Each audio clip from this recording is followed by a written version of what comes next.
Welcome to Party Girl Interrupted. This is the podcast about identity shift, reinvention, nightlife, and what it looks like going from party to purpose. Today's guest is somebody very special to me, somebody who's been not just behind the scenes in nightlife, but knows what it becomes. Richie Romero, nightlife king, hospitality icon, New York or nowhere, decades-long influence in the New York City entertainment scene. You have gone from being a legendary promoter to a restaurant visionary, the creative force behind the very, very popular, high-end yet affordable omakase concept, Sushi by Boo, which is not just taking the city, but the country by storm. Welcome to Party Girl Interrupted. Thank you for having me. Yeah, so how are you feeling today? A little under the weather, but I'll always show up for you. Yeah, thank you. Richie is family, literally married to my sister, so it's really, really great to have you here. We'll see who could talk more, because this might be a long podcast. This might be a long podcast for sure. I'm a chatty Cathy. But yeah, so it's really, really exciting to have you on today because you're someone who not just was behind the scenes of like the last decades in New York nightlife, but you also know what it's become. So it's really, really going to be fun to talk about your journey through all of it. And so let's just jump in from the beginning. How did you get into nightlife? How I started was before I got into nightlife, I always was somebody that wanted to bring people together. I felt like I was a kid that was wanted to make movies, more to say. Mm-hmm. And to me, it was, I like being like that movie director, like that Martin Scorsese type. And when I was a young kid, I always liked creating different ideas. So, I would start with basic house parties. We would do parties in the park. Then we got a little more too creative. We were doing, raves, which are now illegal, but I always joke around. I'm like, if you put a sponsor and you get permits, it's a festival. Right. Without it, it's a rave. I love that. And then I started getting a little too creative, and we needed different places to do parties. And this is like when I was 12 or 13, I think 12. Yeah. We used to break into McDonald's playgrounds in Queens, and I would have my sister's older friends. They would do like security, get me kegs of beer. And yeah, we would literally break in, bring a boombox, and do parties in there. And then later on, my middle sister, she would take me out. I was like, I was going, Manhattan nightclubs is when I still lived in Queens. I was probably like 14, 15 years old going out. And then by 16, I was working all different clubs, and then pretty much working for who was like the idol to me, to the master movie producer. How I looked at the club king himself was Peter Gatien. So I did Limelight, Tunnel, USA, Palladium, and it was just amazing times, and that's how I started. And to me, it was never about, it wasn't the parties. It was just making those movies. It was creating things. Yeah, for sure. And I want to lead into that because that's peak New York nightlife. Everyone can look back to that time and be like, so what did a peak night at that time look like? It was different because you don't have the technology of today, so you had to live it then. You were truly in the now. Mm-hmm. And more importantly, if you wanted cultural currency, you had to go out. Like if I ran into you when you were out and you were wearing a certain pair of kicks or something in there, fashion was broken into nightlife. Mm-hmm. Like you might have saw it on the street, but you didn't see everyone. Everyone that was a tastemaker, everybody was in the thing, came to the club, and everyone wore, they expressed themselves in their outfits and their culture. So that's what was amazing about it. And we didn't even have phones back then, so, I used to walk, I was one of those, I always had a memo pad and a pen because I would always get people's info. Mm-hmm. And, if I saw something, I'm like, hey, where'd you get it? And he'd be like, that store on West 8th or something. And I would go to. And music especially. So it's like, first you have fashion, then music. Like, there was no Spotify. Yeah. There was no, Shazam, things like that. So, records were broken in right then and there. When I was started young. So if there was like certain music I liked, we would go to like The Wiz. I don't even know if Nobody Beats The Wiz, get cassettes and things like that where, nobody was really playing on the radio. You had a couple of stations, you had Hot 97 back then and different things, but nobody was breaking in that music. So you had to go to the nightclub for multiple reasons, right? One for fashion, one for music, one just, that was your network. That's how you met people. And it's like, and New York was like, it was the mecca of it because other states and cities would hear about it, but they didn't get to live it. Like, you can't do it like now when you're on TikTok and you're seeing what's going on in a club. You had a fly hearing experience and you heard different things, you know? Yeah, no, that's wild. One thing I know about you in the 15 years that we've known each other, because we met in nightlife, right? I think it was the Robin Thicke concert at the Renaissance. Do you remember that? Yeah, I remember. You used to always have the camera on you. I had this I was big like, yeah, camera. I'm like, you kind of live the Asian stereotype. And it's so wild they let me do that. The time of phones, there was no technology. So I have so many nightlife photos. I think I've been sending you guys some recently of just like us back in the day. No, you were the best. You literally capture the moment because the phones on cameras back, because you got to realize during the time I met you, it was BlackBerry. And everyone had BlackBerry messengers, so the phone, the pictures weren't good. No, they're all blurry. You actually had a professional camera, and you went to every event and took pictures with that camera. No, that was fun. I'm really glad I did that. That's going to come full circle here on the podcast and in the book. But so something I know about you in the 15 years that we've known each other plus, for you, it's always been about not just like people are going to the place, but how it feels, which kind of just is what you just spoke about with the music and the performance and everything. I know that recently I read that you talked about kind of distancing yourself from the dark energy of nightlife. Can you touch on that a little bit? Like I said, everyone got into nightlife for different reasons went to clubs for different reasons. Me, I was always amazed by it, like I said, because of the production angle of it, of putting it together. To me, it was a movie. It's like, here's the story, here's the vision, here are these different characters, especially being in Limelight. It was like a school cafeteria of all these different actors. We had the club kids, we had the commercial kids, we had I call them the Blazer Brigade. That was like the Euros back then. Like we all had names for everything with it. And then, then taking that story and telling it, taking that whole, that story, the characters and actually storytell it. And it was so fascinating. And that's why I liked it. And then you have a lot of people that went to it because, they just wanted to blow off steam. Yeah. If it was drinking, drugs, whatever it is. And then you have people that, got really involved in it because, they wanted acceptance. They wanted validation. Yeah. And, now it kind of moved into, like Instagram. But I realized a lot of things where I had a lot of my own self patterns. I kept falling in these loops. I didn't do it. Like, I kind of did it more too, that I wanted to find like, my big brothers and sisters. And I felt like going out doing it. And, later on you start realizing it, like, it was different. People look at different. It became like a Game of Thrones. It became, people I made like multimillionaires, like secretly just, if they had a jealousy, if there was comparing, there was just things I didn't want to I personally didn't want to feel anymore. I always wanted everyone to do great.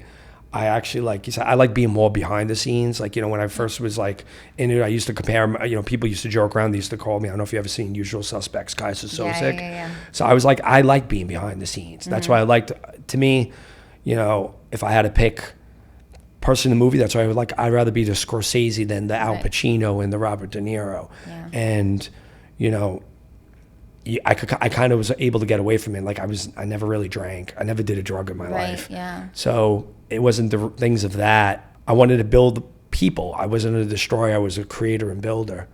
And I felt like it wasn't there anymore. And like my phone became like, it wasn't a phone anymore to me. It was a reactionary time bomb. So I started realizing every time people in different partners I had, or different people, when they would text me, it caused me a reaction. Like even when you think of the emoji is actually a reaction. And that's something I realized I always needed to work on myself. Was I never, I kind of like, I saw things on, like I have a very good visionary mind of like, to me, everything already happened. I'll see something and I'll know I could write the screenplay for the next 3 months, 6 months. But if someone didn't listen to me, I would actually get mad and get angry. And the reason I did that, most of the time I was acting with it. I over embellished on, of being reactionary, because I didn't want to hear 3 months from now I wasn't heard. And I got to it where I was just like, I don't know, everyone had different agendas, and I just felt there was this, I just didn't want to be in this thing of needs. I felt like I was shedding my needs and everyone else still had their needs. If it's ego, greed, validation, whatever it was. And I just wanted the whole reason I ever did it was I wanted to build things with people I liked, and I wanted to just build. I wanted to play adult G.I. Joes, Adult G.I. Joes, I love that. So something you just touched on is your sobriety. And so I do want to bring that up. It is quite rare to have been in the nightlife scene, the entertainment scene that long, and you quit drinking many, many decades ago, and you never done a drug. What was it like being surrounded by that, especially in those early days? Because it was like out and about. Oh, it's hard. I was an after school special every day. Like I probably have 3,000 stories of like, you know, people being like, yo, like I didn't even smoke weed. I didn't even start smoking weed, honestly, till a lot later. I had a lot of health issues and I did it more for the pain. And even that, I smoked legal weed. Yeah. You know what I mean? I medical. actually got my medical license and everything. And, but before that, and I remember, you know, girls, celebrities, different people, like, you know, I actually had a girl tell me one time, like, you don't smoke weed, you ain't cool, you know? Like it was just strange. I was in rooms with different people, different celebrities, and everyone is like, you know, partaking in their thing. And I just, I don't know, I never had a desire. I always had that. I had that self-discipline. Right. Because like I said, I did it for different reasons. I wasn't, you know, we all wanted that acceptance validation, but I wouldn't cross my own boundaries of doing things to get that acceptance. Right. I truly loved the creation and the production part of it, you know? Yeah. I love that. On the podcast, I talk a lot about performance versus truth. So I think something that I think you actually engaged with recently was me talking about how promoters aren't your friends. There's so much front-facing stuff, and myself as a host, that's kind of what I dealt with. And so it's really interesting that you recognize as a creative, you're behind the scenes. What is something that you saw as performance versus truth? Like people don't understand, people may not get. Oh, the whole thing is all smoke and mirrors. Yeah. It's literally the whole thing of it. Even, you know, what was so great, and going back to literally your first question of it, of like, what was it back then, is it was true emotions. Like people came, they did it. They were just right. jumping right into the pool. Like I say, later on with clubs and when table service came into predominance, even that, how table service came into predominance, like I always had to explain it. Like when I was in doing the bigger clubs like the Tunnel, Limelight, USA, Palladium, etc., we had those groups. Like I was saying earlier, you had the club kids, you had the Bridge and Tunnel kids, you had the Jappy kids at the Upper East Side, you had which we called the Euros back then, we called them the Blazer Brigade, because they were the first ones coming out with the blazers really everywhere. You know, everyone else was like downtown, drop down, you know, you had cool stuff, because even all the rooms and everything were decorated by like Kenny Sharp, Michael Todd, like all different designers. So going out, you had to show your fashion. The club kids, like Angel would have his big wings, you know, Heather had, you know, Michael Alec, everyone was just very fashionable. And it was theatrics, but it all mixed together. It was just that melting pot where New York was, you know, more. And as I was going in, and bottle service came into play, and the big reason why bottle service came into play is because I always look at economics of it. Everything's economics, even bringing people, you know, marketing is economics. It's what the one thing we learned in economics itself, 101. Supply and demand. And it's manipulating supply, creating demand. That's what that velvet rope was. Yep, 100%. It literally had a supply, it cut down supply and created demand. Who got inside? That's why people wanted to go. So with currency during that, you're talking about the late 90s, the euro became was more powerful than the dollar. Yep. And European clubs were doing bottle service. Yep. So instead of, you try to hit off the bouncer back in the day, people were buying bottles, and most of them were euros. That's when the whole bottle service craze came in, with Chaos, Spy Bar, all these places. People would come in, they wear the blazer, and the euros took over. Right. And it changes. So then you had clubs became all table service, and then, which ruined it for different reasons. We could go into a whole different thing, but just more of what your question of what the theatrics of it and everything is. You looked at clubs in the last 10 years, even longer, they became silo clubs. Every table became a different thing. You had a promoter on different tables, and people weren't in a party anymore. Right. You had promoters that would freaking hate each other and protect their girls or their clients like, we were in medieval times, know? And it was literally became Game of Thrones. Yeah. And it wasn't about, hey, let's all do, because originally when it first started, you had a client, you would put girls next to the client with a promoter, and they would get the client to spend more. Everyone had a good time, and they manufactured that ambiance in that party. But then it became a thing where it was just cutthroat, Game of Thrones. you're not taking my girl, this, that. And, it watered down. And then you had the same time restaurants before when, I would go to a restaurant. If I go to an Italian restaurant in the 90s before I went out and, there was pictures of Frank Sinatra on the wall, white tablecloths. OG. And, there was no bar scene or anything like that. 10 p.m. After 10 p.m., there was no 10 o'clock. It was dead. And you went right to the clubs. That was what it is. And now you look at it like, I remember the first time that really changed it was Tao Uptown by Mark Packer. It became where the tables for the restaurant became like nightclub tables. Yep. The bar scene, people stayed out till, they could hang out at the bar till 1, 2 o'clock in the morning. You have things like Asia Cube that was in Morgan. It's like it became a scene. Wow, yeah. These became scenes, and they took over what clubs are now. Like you look at all restaurants now, like people don't even go for the food. It's vibe dining. And you see people with violinists, different things of it, the and fire dancer. It's people are paying for like the experience, but restaurants now, they have the big booths and everything. They took over clubs, and that's what the new club is. It's the vibe dining, and then also the club is graduated to membership clubs. Yeah, that's right. That's like a climbing up the ladder. That's really interesting. So again, coming back to performance versus truth, right? Like people, bottle service, as I understand it as well, was bringing theatrics into the club. So you're not even paying for the alcohol anymore. You're paying for the real entertainment. You're experience, paying for to be seen. Yeah, exactly. Okay, very. People would argue about with the tables. They were like, I want table 99 or 16, whatever. Once they became, regulars, you know. So I want to share a little like inside anecdote about me being the host of SL. So I started working there when I was 22, which is kind of standard now. I feel like looking back, everybody was starting quite young. So I was the host of SL. So I saw you a bunch of times.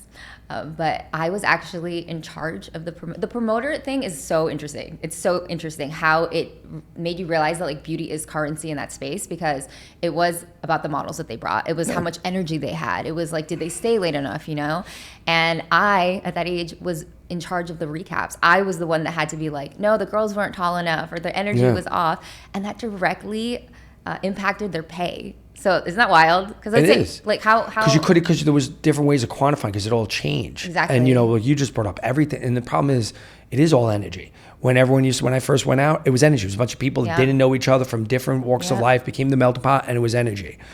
And even when you were talking about currency, it was like currency from the beginning of time. It's like if we were in villages and villages, you would give me, if you were a farmer and I was a builder, you would give me a cow and I would build you a home. That was the energy currency. Money became an IOU pretty much, you know?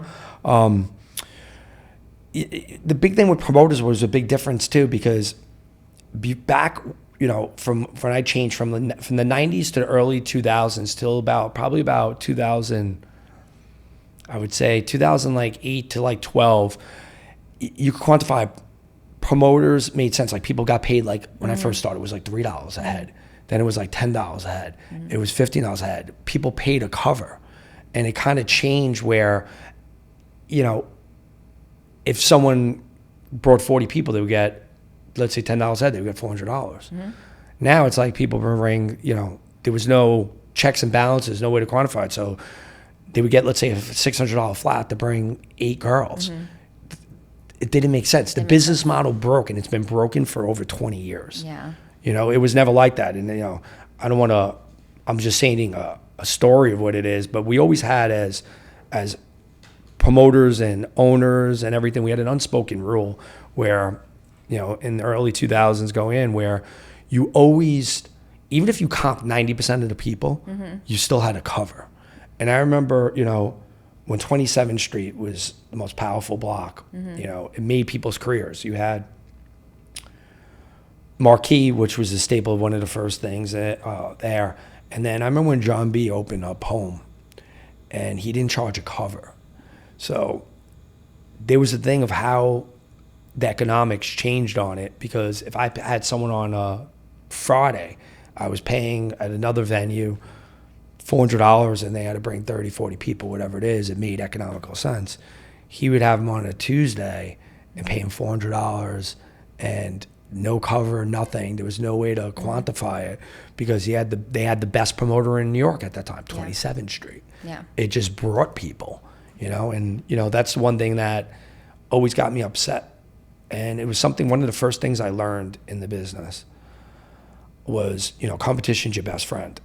And I feel like a lot of people in in nightclubs especially didn't really learn that, where they still looked at it as a game of throws. This is my enemy, this competition. No, Right. if you look at, like, you go anywhere and you look at a McDonald's, what's next to it? A Wendy's. Yeah. It's just, that's how it is. It's the more people that congregate. That's why I wish a lot of these people, nightlife probably would have been able to stand a little stronger if people watched more 27th Street and the meatpacking of, like, how the neighborhood and how the block, manufactured so many people that everyone won. It was all vertical growth, Awesome. That's learning so much as I knew I would. You're a big music head. So something that I wanted to play with you is playing some tunes from back in the day and maybe eliciting a memory or what that feels like for you. So I have my phone. And by the way, I've gotten to go to some of the best concerts because of you. I went to Duran Duran. I went to, like, the Tidal concert with Beyonce and Jay-Z, and Lauryn Hill popped out. So there's even that, like, it's crazy because even, like, today, music explains a lot to me today. It always identified me, and it's why I only wear rock t-shirts. It's just 3 reasons why I wear rock t-shirts. 1, homage to the band. 2, I have 3,000-4,000 rock t-shirts. I just grab one, and it takes me 30 seconds to get ready. Smart. But the most important part is, the reason I wear it out there is because I feel like, when your age, my age, different people, when we felt alone, we could go to the club and we could gather at these bars and everything together. I feel like people are so alone today. And, music, especially, like, you look at, like, the George Michael documentary, and he'll talk about getting 25 saxophone players to have that one thing. And now everything, because of computers and technology, you just push buttons. Right. And you look at the DJ, like, I look at all these big things I would do with these DJs. People would come, it's ready, most of it's pre-recorded, it's there. People are coming together, but they're not. They're not. Energy is missing. It's different. So to me, I like wearing band shirts because, someone had a vision. It could have been a song, and that song, that vision became a song.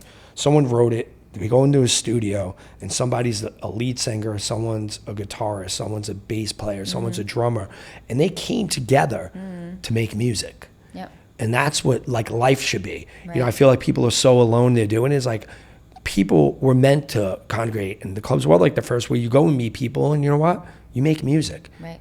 Like, music is as of anything. It doesn't matter. You came together because we were meant to be in life to build collectives, because we can't create energy, but you can multiply energy. So that's why I always like doing it. If I meet new people and everything with it, I just wanted to create with them. And that's building a collective. Yeah.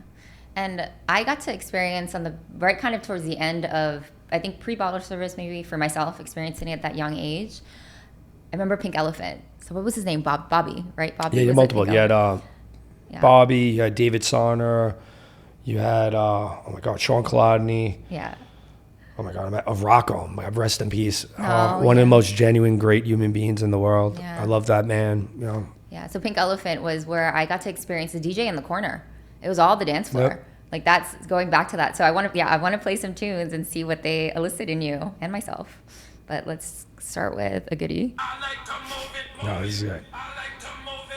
All right, so this one hits me more than anyone because I remember, I think Eric Murillo did the mix on it, and oh my God, I can't remember her name. So the dancer in the video, so this is when I really was started going out. That song had to be, I think, 93 or 94. I don't know, you could double check me on it. And it was a big song. That's when music really came out. So yeah, her name was Baby. She was the dancer in it, and she was like one of our, like in my crew of like us hanging out and everything. So that song always, yeah, it touches you. Yeah, I good pick from. Yeah, it's probably the last time I liked hip hop. Big E was, it said we lose the great ones in terms of he was a storyteller. You know, he was the last of like the storytellers. Like, most of the music out today, it's it's great beats, but there's not a story. If there is, there's a violent story. But he just truly was one of the last storytellers.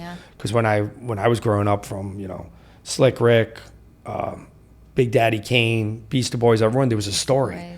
There was a story in everything. Eric B and Rakim were legendary. It's like, wow, walking, talking, seeing New York. Like, it's just, there was stories. Yeah. And, you know, we're losing those stories now, you know? Yeah. You can really connect to the story. That's why I like this and the music, because person. someone wrote that story. Yeah. I love that. You understand? Like, Yeah, someone had a vision. They had a vision in their head. They were feeling an emotion. They were feeling something in their life. Couldn't even move it. And they were like, you know, I'm feeling this. Move it, move it. They wrote it. And then they literally came in. They came together with people and they made fucking music. Special. I love Hungry Like a Wolf, man. Duran. This is like, yeah, that's my childhood, you know? That's your child. That takes you back to there. Yeah. Amazing. You sent me to a Duran concert. Yeah. I took my mom, and it was an amazing experience. We'll come a little bit more into recent years. Kanye. You know, his you know, right, he's very controversial now, whatever but his creativity is exceptional. Was exceptional. It was exceptional. You know, crossed many boundaries, but you know, yeah, he's a lyrical genius. His songs, you know, it could be anything. It just, even when you're doing something as corny as it is, you could be literally at the gym and Stronger comes on, and you literally, you know, you get a little more pumped up. Yeah. You know, you're in the club and it's like, you know, in the club, like he just always had, you know, like I know he just had those hits all the time. For me, that song elicits so many good nights at One Oak, which was one of your properties. That was best club name ever. I'll never, one of a kind, One Oak. Yeah, best name ever. And we'd always say, everyone ended up at One Oak. You just did. Like, you didn't have to talk about it. You knew that that's where the party was going. So that song for me is like, it always takes me back to One Oak. That was our marketing strategy later on. It was, you know, we want to have, if you were going out, we like competition. We wanted everyone to be out, but you came to us at 2:00 on. It was the best. All right. And then just another old clubby song. Is that Bump It Up? Bump the Jam. Wow. Yeah. It's funny because it's like, you know, clubs when I was growing up, and it will never ever be like that. You know, when I first went in, like you look at Limelight, USA Tunnel, everything, all these different rooms, and every room, it was just imagine when you were going out, imagine if there was like a One Oak, there was a Pink Elephant, there was an SL, and they're all in the same building. Yeah. It was like a mall. It was just a mall of clubs. Yeah. And you could literally go through, and it's like you had the experience. You didn't sit at a table and do it. You explored. Yeah. Like, you know, even we wandered and we would get, you know, we would get lost. We'd try to find it. We would just be aligned. We'd find different energy. Yeah. You know, and it's hard for energy just if you're sitting at a table, it's going to come to you. Yeah. That's what, you know, nightclubs miss. It's just that experience of just wandering. I love that. Yeah. Wanderlust. Yeah. I always like to me, I always I didn't like rooms where you walked in and it was straight, you walked out. It had to have some sort of circular flow. Yeah. One Oak, man, legendary. Like one of the best clubs out there for sure. It'll never be like that, I guess. There's such a nostalgia for that time. So the podcast is called Party Girl Interrupted. So, and you touched on it a little bit at the beginning, but what was a moment of interruption for you? When was it that you were, for myself, I remember feeling completely alone, just kind of looking out into the crowd and being like, this is not what I want to be doing anymore. But I was so good at it. And honestly, I say it a lot, nightlife raised me. Yeah. Like my energy and my big personality, as you've known me for all this time, it worked in nightlife until it didn't. Where for me, it was like a burnout. It was like, I don't want to be doing this in my 30s. And so did you have an internal shift like that at any point? I had multiples. I always had. I just felt like God always sent me signs that I didn't want to do anymore. I felt like I used to tell the story like even 10, 15 years ago, like Michael Corleone and Godfather, they keep pulling me back in. You know, it wasn't nightlife that I liked anymore. Like even going out, like One Oak, our strongest times was 2 to 4. I was home before that. Yeah. I was always the guy, like I like being in the office. I like creating, I like building people. I wanted to always be an expediter of dreams. I like finding talent and building them up. So that's what kept me going. And you know, this might have been like a self-destructive behavior where I kind of built a lot of people I was building where I hoped they were the ones that pushed me out. Right. As crazy as it is. Wow. I wanted to be so broken down where, you know, people I looked at as little brothers or sisters, and they're the ones that just pushed me the thing to finally, I just didn't want, you know. Yeah. I didn't like clubs anymore, but I like creating. Right. And, you know, I had a transformation in the last like few years. I always tell people, I don't know people's, you know, thoughts on, God, religion, everything, I always say one thing with it, there's a higher energy up there that our Commodore 64 minds can't process. And there is this power up there that we can't explain. And I looked back in the last 7 years of how God sent me people to give me messages. And that really transformed me a lot. Yeah. And a few of those messages, I remember, which was a crazy, crazy time, 2019, I was building things like I was never building before. I was probably in this materialistic world and everything. We were expanding, One Oak, and I raised, I don't even know what it was, $5-6 million for a gym, $5-7 million for a pizza concept. Was opening a bunch of bars. I took Stanton, I was taking Stanton Slow space. I was taking all these spaces. I literally had more spaces than I was opening in different things and raising money than I had friends, It was just, and I remember I was in Bali in December of 2019, and I didn't see it then. I look back on it now, and I had someone connected me with this healer called Good Day, and I went to see a Good Day came to me, and he worked on my body. He wrote, literally, I still have the paper from 2019 to 2025 of how my life was going to be. And this is December 2019. And he goes, 2020 is going to be a bad year. And he goes, there's going to be a black plague all over the world. This guy called COVID in December of 2019. He said black plague all over the world. I have the sheet. It's crazy. Wow. And, it didn't hit me then. And then when COVID hit, I didn't know what to do anymore. The world was shut down. Yeah. I was always more of the creative input things, but I was never great at structure. In terms of finance, actually, as crazy as it sounds, I used to think money was evil. So I didn't get any really PPE money, SVOG money, things like that.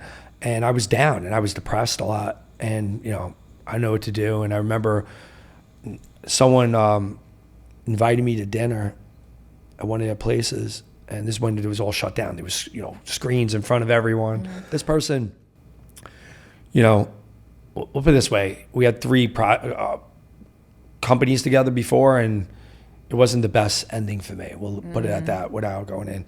But he invited me to go to dinner, and I was like, you know what? I'm not going to turn down a dinner. I'm like, honestly, I don't know how long this is going to last. I might not have money to go and do things. He invited me to dinner.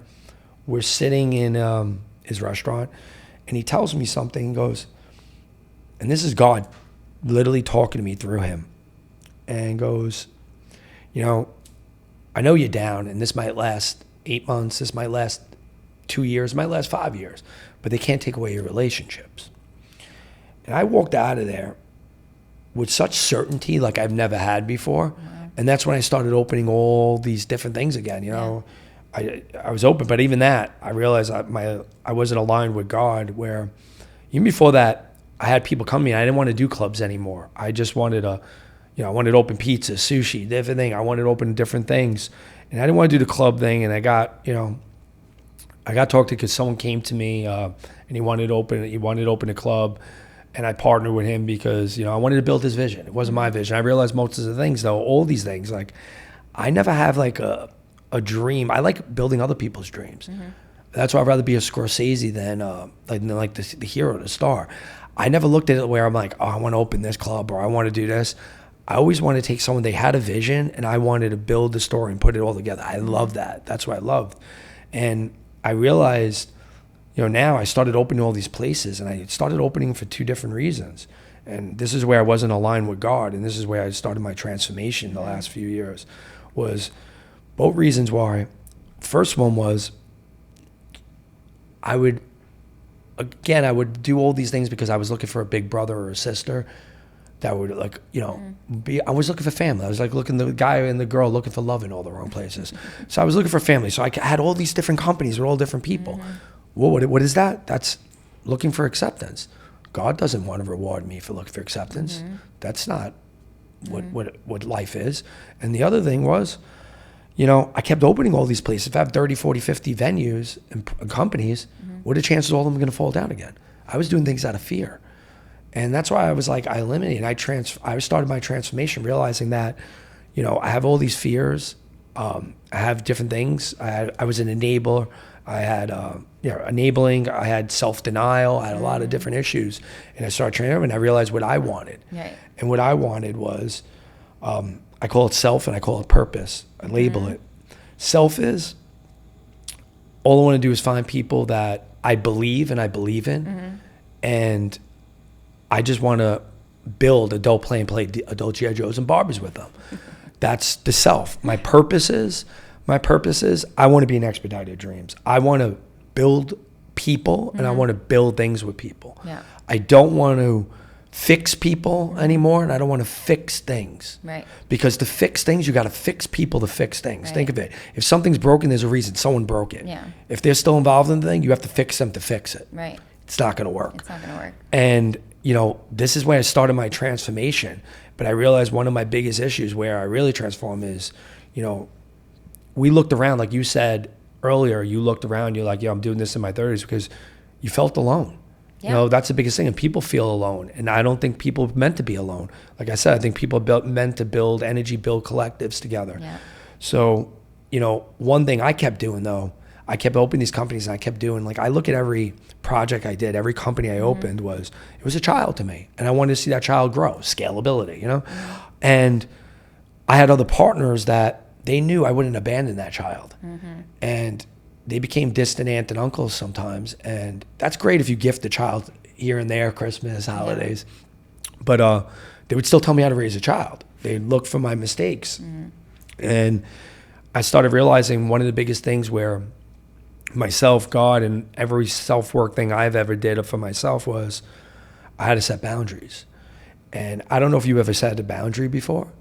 Yeah, they're not easy. People hate you. Yeah. So I have a story I tell, and I tell every person that comes in my office that's someone I just want to educate. I call it the little Jenny story. The little what? The little Jenny story. Okay. You're back in 7th, 8th grade, little Kathy's with little Jenny. And little Jenny from 7th to 9th grade, 8th grade, 2 years every day, did your homework, did your quizzes, helped you with your tests, did everything for you. Then one day she comes, she goes, Kathy, I can't do your homework anymore. I have to focus on me. I got to study for that ST. She set that boundary. You fucking hate little Jenny now. You don't look at the 2 years of what she's did for you. You look at what she's taking away. And I started realizing myself, I didn't set a lot of these boundaries, and, people just, it's not, I don't blame them. I blame myself for enabling. So that's why I was like, hey, I want the transformation. I wanted all these different things where I transformed. And I'm like, I know exactly. I want to just build things with different people, but I'm on a life mission now, and it's not in the club of oil because people there are still trying to find what their purpose is, who they are. So I'm just on a mission in life where I had to get away from there. And I'm on a mission of life to find people I believe in. And that's why I walk this earth is, I want to find people like that have the same core values as me. And we build things together. We create and let them know we're not alone. I call it if I had to explain it on business terms, I call it on ideological ideas of it. I call it the village model. Like I said earlier with it, if your ancestors were farmers, mine were builders, his were fishermen. We exchanged energy for vertical growth. It was all about vertical growth. The villages built, and they built into cities. And then when the cities came, that's when the need of ego, greed, validation started. Yeah. So I wanted to eliminate that again and build the village. The expression, it takes a village. I want people to know they're not alone. So in business terminology, I call it the engine room now. I wanted to build an engine room. I wanted to find people where cars came in, as I call it. I find the driver of the car. I spruce up. I may accelerate the car better. So every day, my thing now in life is I go to literally find people, because we all have two superpowers. I kind of like Professor X, and I find people that, let them know they're not alone. I want to help you build. Yeah. I love that. So the tagline for Party Girl Interrupted is from Party to Purpose. Sorry, I went a little, No, don't apologize at all. The tagline is from Party to Purpose, and that is what this platform is for. This is what the podcast is for. The book is about sitting down, giving people like yourself, whether it's from party, whether it's from burnout, whether it's from addiction, to their journey to purpose. Yeah. Because when you live in alignment, and literally everything you just said, when you live in alignment to your purpose, everything falls into place. And what's so paradoxical, and again, you touched on this perfectly, is that people go to these spaces to connect. That's what they really, really want at the purest, right? They want to connect, but you get lost in there with the short-term validation, right? Whether it's the alcohol, whether it's toxic relationships, drugs, you're just searching for this short-term validation. Because most people are there for the wrong reasons. They go to take. They're not there to exchange energy. Yeah. You might be with the purpose of exchange energy, but someone doesn't. Yeah. I used to look. You know why I didn't stay out? I didn't stay at One Oak till 2 to 4 o'clock in the morning, because usually the biggest takers are the last ones to leave. Yeah. Because they're looking to take something. Yeah. I didn't want to take things from people. Like, I'm in the thing where I walk this earth to literally, I just want to meet good people. Mm-hmm. I don't have an agenda with it. I don't go like, hey, this person does this. It will align. Yeah. You know? So I love that. Something that I've seen with the people who are able to do this is, let's touch on like Tao Group, yourself, EMM, which became Catch, is the promoter to owner to restaurateur. And then for some hoteliers, right? So it was this ladder that they realized they didn't want to stay in the club forever. And so that's where you are. So you have the amazing Sushi by Boo, this awesome omakase concept that touches all types of cities and all types of backgrounds. Like some of yours are biggies, some of them are like disco themed. So share a little bit more about Sushi by Boo, because it's really, really interesting concept. Oh, Sushi by Boo, it's pretty much, I look like it's like a Tarantino design, the kind of concept, because what we do is we take unutilized space, mainly in hotels. It can't be anything prime. It has to be either downstairs, back room, upstairs. It's not being utilized. The first one we ever did was a basement in the Sanctuary Hotel. It was 225 square feet, where it was not utilized. They used it to literally break down cardboard boxes. So one, you're not getting a revenue stream. We don't need venting because it's omakase. So it's good for the hotel. It becomes an amenity, a revenue stream. We market and push it. So each one is a different theme. We have like the 90s hip hop. That's what we have. In New York, it's Biggie.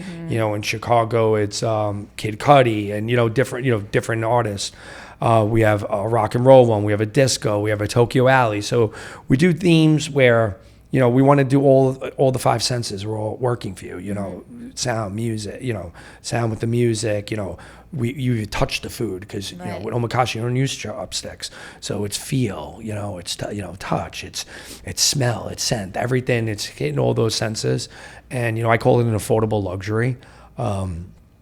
And the great thing for the hotels too, it makes sense, is that we don't need the people in the hotel, but if they do have like another rooftop, they have another restaurant, we're not the enemy. Right. Like I said, competition's best friend is we drive people in the hotel. We're timed experience. If they even want to get another seat, they want to go upstairs, we keep them there. So we help the ADR in the hotels. So, I always wanted to find be where things connect. I always believed in, it isn't competition. How do we find more verticals? It was one thing, even with One Oak, I always wanted to do, and, was the merchandising of it. Bring an expert, because, it was a global brand. It could be all over, instead of selling hats in the Kojak room and everything, And, that's my main thing I do now, is just I look at things of how you could build the different verticals. It could be, even nightlife or hospitality is like a department store to me, and where do you put the tech, the CPGs and merchandise or whatever, and you could do vertical growth, vertical movements. So that's awesome that it's an external shift for you as well. Like you moved kind of up that ladder. So what's next for you?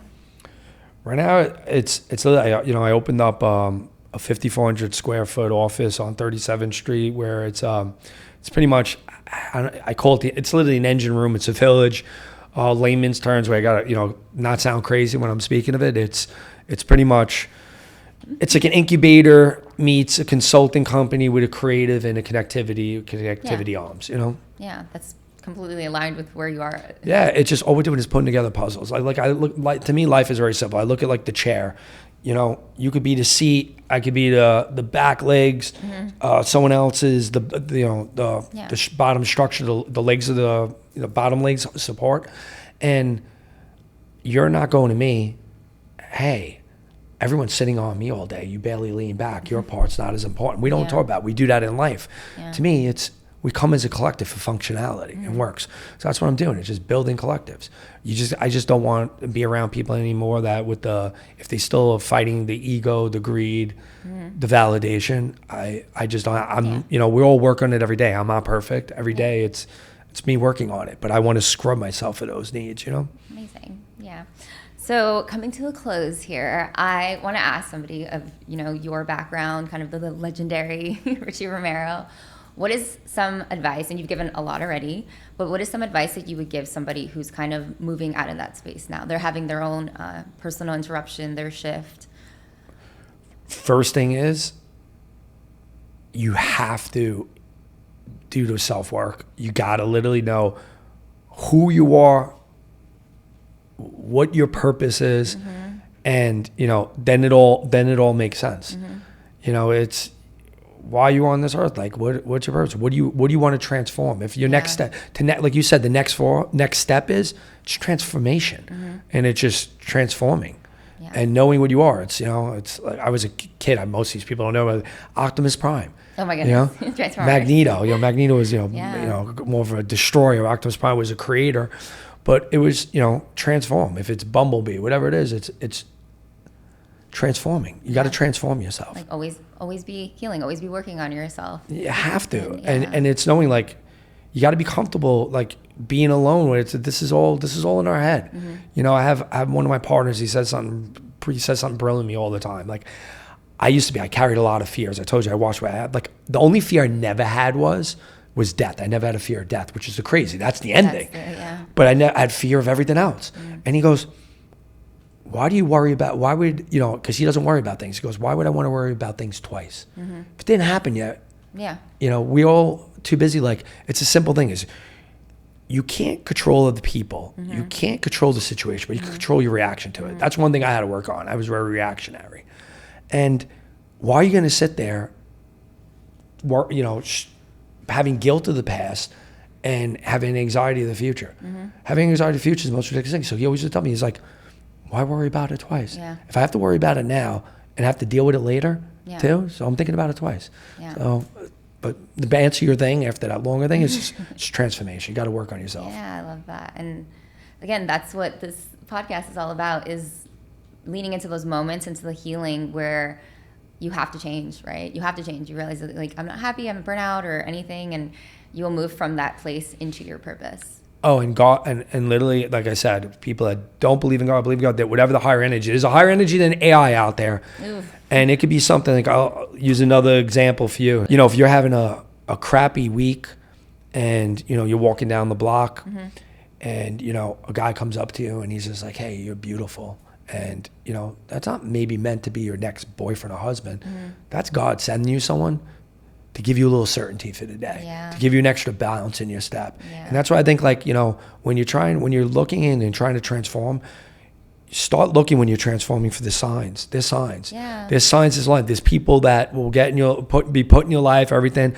And I always believe in the law of attraction, where, you know, you transform. You act like a 10, you're going to attract 10s. You act like a 4, you're going to attract 4s. And it's that simple. So where can everybody find you and what you're doing now currently? For the Smoke and Mirrors stuff, Richie Romero one on Instagram. Everything else, I kind of, you know, it's hidden in my little village world, you know. The people that, you know, they reach out, you have good energy and everything. But I kind of, like, don't talk about even that. I remember when I was building, I was like, I'm going to go all over press, all over TV, tell everyone what I'm doing. And then I started building it, moving in the office, and I'm like, I don't want to tell everyone. Everyone looked at me where I was crazy. They go, why? I go, because I'll be inviting the same motherfucking people out there back in my life. I go, you know, do you know 2 good people? Do you know 2 good people? I'm on a mission to build a collective of good human beings. Yeah. Well, it was awesome to have you on the podcast, Literal Family. So thank you for coming. Thank you for having me. Really just some incredible guests. It's really, and honestly, from a personal level, as your, you know, sister-in-law, it has been really beautiful to see your journey. And it's a hard journey, but you gotta do it every day. But it's worth it. Thank you for watching Party Girl Interrupted. Thank you, Richie, for being here, of course. If this resonated with you, go ahead, follow, and share with someone who might need it. See you guys next week. This is Party Girl Interrupted.